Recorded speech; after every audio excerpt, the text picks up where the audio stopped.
High-ranking Gabonese military officers have claimed power after the state election body announced President Ali Bongo had won a third 7-year term in office.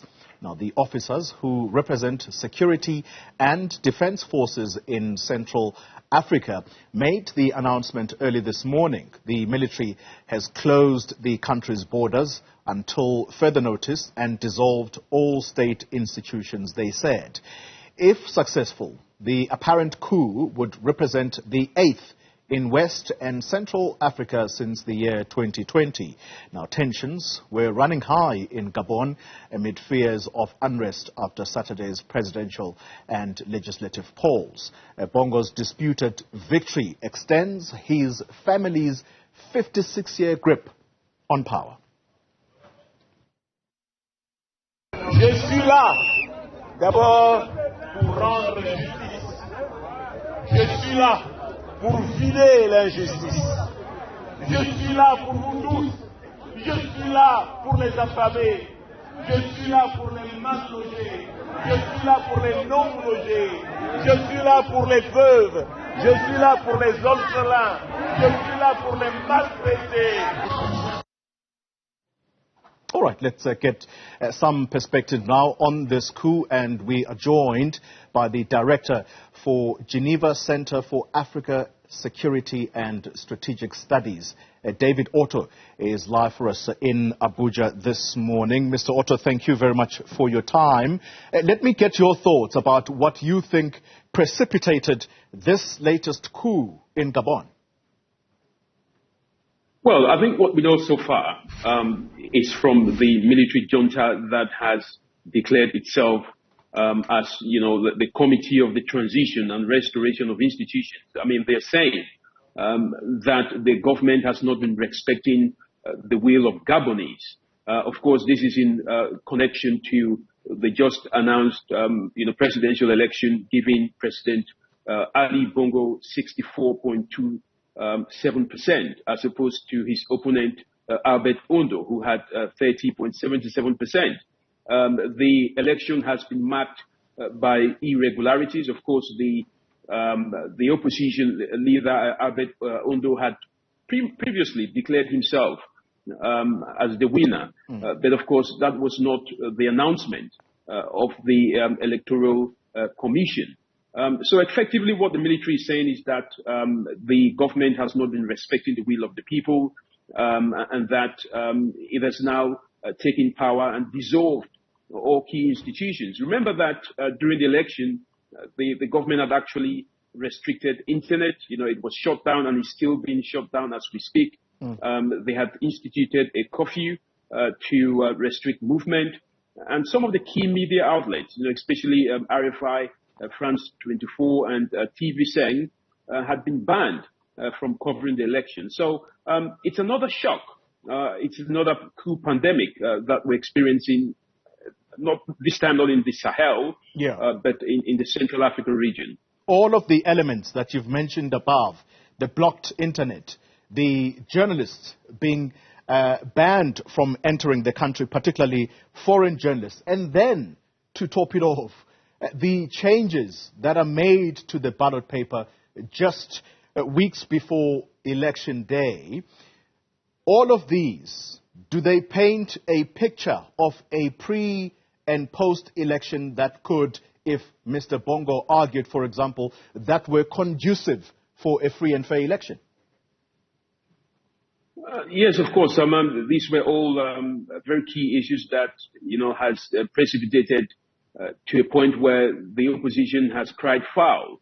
Of course, this is not a new tactics that we've seen. And one of the key reasons why a lot of people who, of course, are on the camp of military coups are saying that the democracy that African government practice, where rules are changed in the middle of the game, where, for example, someone like Ali Bongo, has been, put himself to run for the third term. His family, as you mentioned earlier on, has been in power for, I think, 56 years now. Previously, his father, Omar Bongo, was the president since 1967 to 2009, and then he took over in 2009.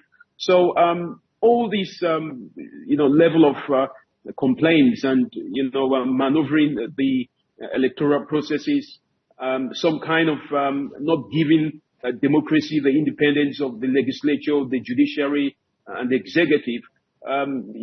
These are used as justifications, as we've seen now, as we saw in Niger, we saw in Mali, Burkina Faso, in countries like Sudan.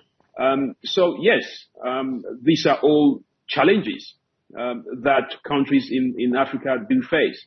On one hand, they talk about democracy, protecting the constitutional order.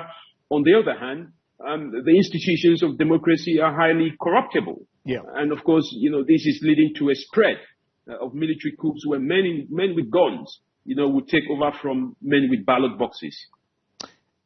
Let's talk about the Bongo family, the stranglehold that it has had on power in Gabon, 56 years.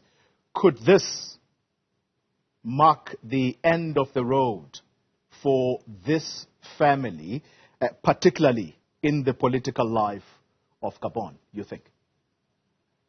What normally happens is that with every coup d'etat, if it elapses 1 week, then of course it becomes very difficult to kind of reverse. So we're still in the very early hours, less than 12 to 24 hours since this coup happened. But effectively, this will shake in the foundation that the Bongo family has built in power since 1967.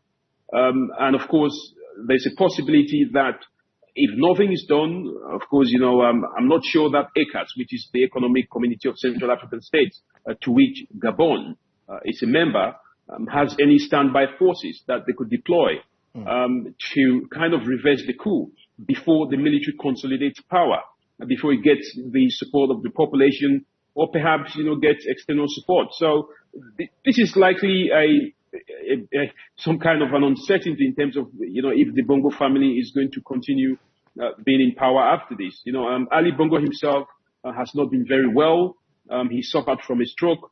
And a lot of Gabonese, were expecting that, after that, he would have given up power to allow someone else to rule the country. But of course, he has stuck to, being on the ballot paper to become the next president again. Yeah.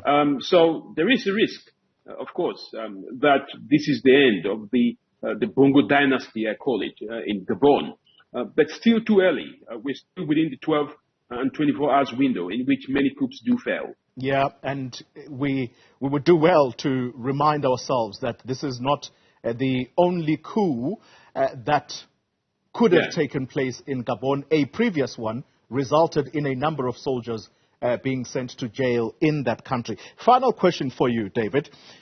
What does this restlessness, particularly in Central and West Africa, tell us about that region? What is going on? Well, first of all, this is another French former colony. Gabon has been a very strong dependent country. France is dependent a lot on Gabon and Gabon on France.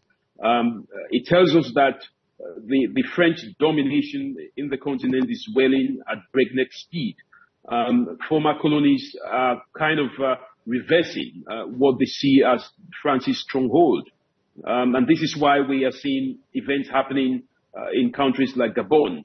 And my concern is that this is not the last coup attempt or successful coup that we may see against the French rule. France has always had this policy of assimilation, which it has, put a stranglehold on its former colonies.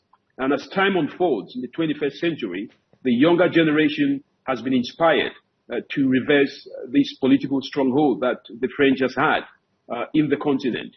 But again, the key issue here is about governance. The key issue is about the level of economic development that most of these French colonies have been, have lacked in terms of the livelihoods of the people within this continent. So it tells us that democracy, it's been attacked. But the reason why democracy has been attacked is because, of course, the actual democracy, the independence of the judiciary, the arms of government has not been enjoyed.